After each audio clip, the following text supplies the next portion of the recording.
Ooh, Sunday, and who's totally not organized already? That'd be me. Yes, that's me right here, right now.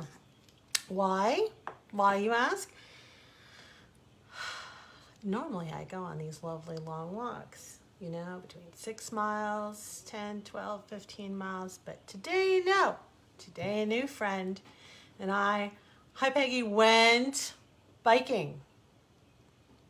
And I thought that maybe I had what it took to do that for 12 miles in the heat. And I didn't. I came back and I fell asleep like an old lady. So here we go. So I know that, I'll just remind everybody, we're still in a pandemic. Masks, social distance. We're still doing that. That's still a thing.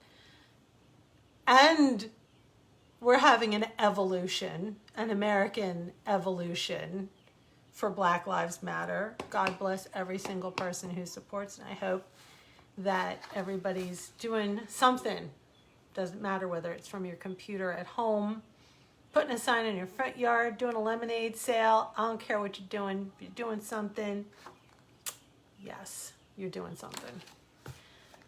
But also, just hang in the middle of all this, it happens to be hurricane season. And I lived on a sailboat, and I work for a company that does news for boaters. And in 2017, when Hurricane Maria hit Puerto Rico with full force, my BFF, like my actual BFF, you know how people say somebody's their BFF? Okay, so Beth Hennessy O'Brien has been my BFF since, wow, like elementary school, forever, okay, forever. And Beth called me up to tell me that her mom, Sally, we call her Sally, you'll understand in a minute why I say we call her Sally, is in Puerto Rico and she's in trouble. I'm going to give you the rest of the tea on what happened and how crazy this got.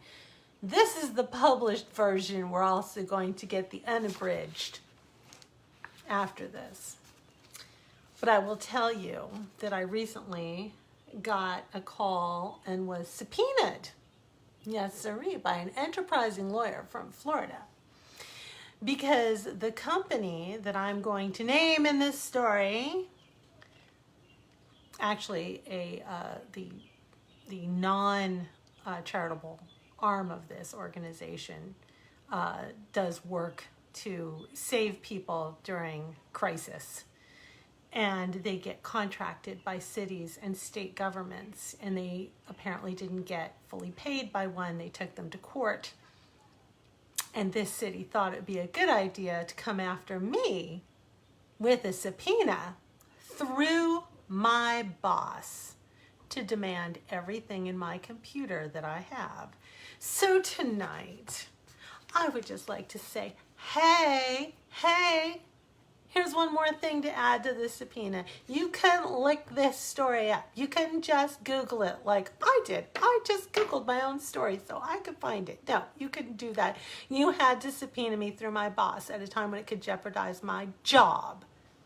So, darling, bless your heart. Here it is. Saving Sally, a roadmap around the failing Trump system in Puerto Rico. From October 11th, 2017. While the president alternately bashed the mayor of San Juan and praised himself for the phantasmagorical official efforts allegedly taking place in Puerto Rico, my friend's elderly mother was nearing expiration in the reality of San Juan.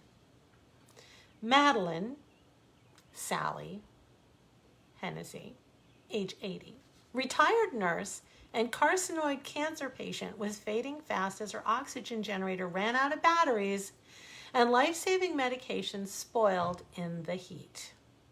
However, it wasn't FEMA or the president who got her out, That honor belongs to an out-of-the-box network of do-gooders, including the United States Coast Guard, Eagles Wings Pathfinders Task Force of West Palm Beach, Florida, a security guard, an Uber driver in San Juan, and me making about 50 phone calls from Norfolk, Virginia. While FEMA didn't make contact with Sally during the initial house-to-house survivor search shortly after Maria hit, while FEMA did make contact with Sally during the initial house-to-house survival search shortly after Maria hit, they failed to follow up. Quote, FEMA, came in. I told them my situation. They said I wasn't an emergency, Sally says. That's fair, but they never came back. That was the last time we saw FEMA. Sally wasn't a tourist who got stuck there after Hurricane Maria. She moved from New Jersey shore to San Juan 4 years ago because the climate eased her breathing issues. Carcinoid cancer attacks the lining of the lungs and the stomach. The machine ensures her breathing, while the medication keeps her from vomiting herself to death. The anti-vomiting drug she needs to survive comes in a shot she gets once a month.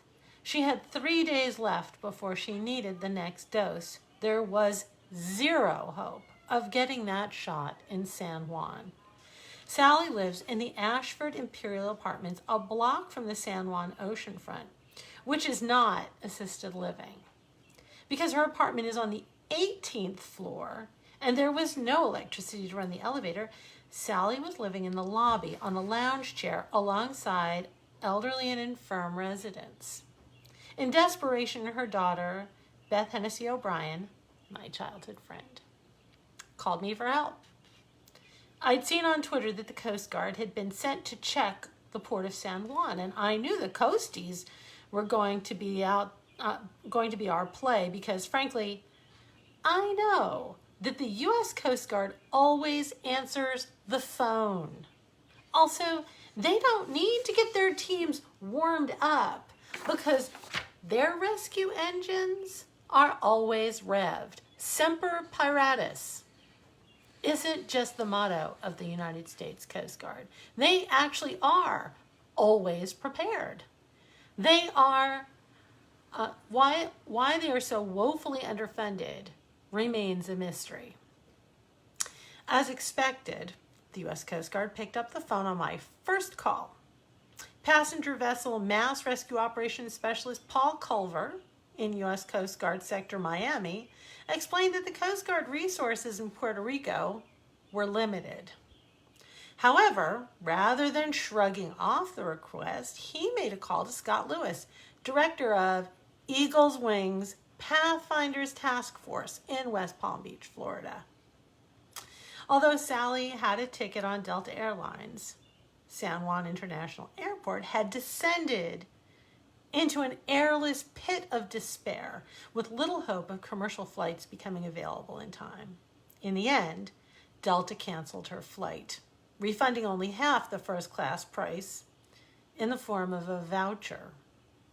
Lewis had been planning a cargo run, but quickly shifted gears to fundraise for a passenger jet instead.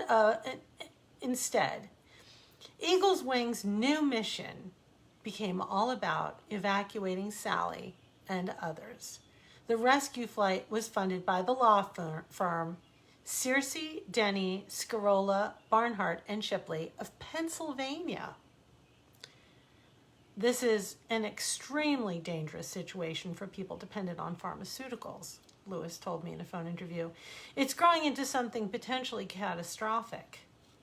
Since being rescued on September 26th, Sally has worked to pay it forward by sharing the network of resources that saved her with doctors in Puerto Rico. Her efforts resulted in 3 rescues the first week. I'm alive because the Coast Guard and private citizens reached out and cared, she said during a call from her brother's home in Naples, Florida. Because the cancer affects her lungs, she gulps air between sentences, and the fact that she's now spending her days making calls is remarkable. Eagles Wings Pathfinders. The people in my building took care of me when they didn't have a place to sleep themselves, she explains. Donald Trump called Puerto Ricans lazy. He should meet our building security guard, who worked 36 hours straight while his own roof was blown off and his family had lost everything. Before leaving San Juan, Sally handed over the keys to her apartment and all the cash that she had on hand to the guard, and hoped that he and his family can hang on until tangible help arrives. Sally says she's thrilled to see celebrities like Lin-Manuel Miranda, Real Housewives New York star Bethany Frankel, Pitbull, Jennifer Lopez, and Stephen Colbert stepping up to help. But she urges regular people like herself to do all that they can as well. The Coast Guard took care of me. The Eagles Wings people took care of me. Even an Uber driver came for me when he knew how dangerous it was to try and get to the airport, she concludes. Not FEMA, certainly not Donald Trump, who I think has access to a few private jets. She adds, we can't forget about Puerto Rico. People like me are still in crisis there, and it's clear they're not a priority for this administration. Sally's right.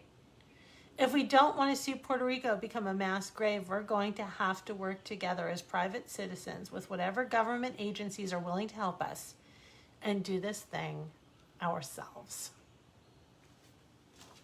So here's the update and the backstory. So Sally, Grandma Sally, gets in an Uber through the chaos that was Puerto Rico after Hurricane Maria. And all she wants to do is get the heck out, right? She wants to get out. So she gets to the airport with the Uber driver, and she finds or is found by the people from Eagles Wings Pathfinders. And she's waiting. And a guy comes up to her in a pilot's uniform, and he says, do you want to go to America? She says, yeah, that's my plan. She explains to him her situation. He says, come with me. I got a plane. So Grandma Sally, instead of sticking with the team, that's there to get her, they had gone off to get a bunch of other people onto the plane, one of whom was a very well-known Puerto Rican opera singer who had been trapped in her apartment, and they had gotten her out. They were bringing her to the airport, and they had sat Grandma Sally down. Grandma Sally, Sally Hannessey, I know you're watching right now. I hope you're laughing, because we were all kind of like freaking out at the time. So they left her there to go get the other people, and they came back, and she was gone. And they were calling me on sat phones saying, we can't find Grandma Sally. And meanwhile, she's calling or texting her daughter, my best friend, Beth, saying, oh, I got this guy, and he's got a plane, and he's going to take us. We're like, you're getting on a plane with a stranger to go where? Turned out, in the end, we think it was Pitbull's, speaking of dogs, it was Pitbull's private jet, but we did eventually route her to the correct plane to get her back, because there was a special plane that could plug in her oxygen tank that would get her home safely. So, that was that.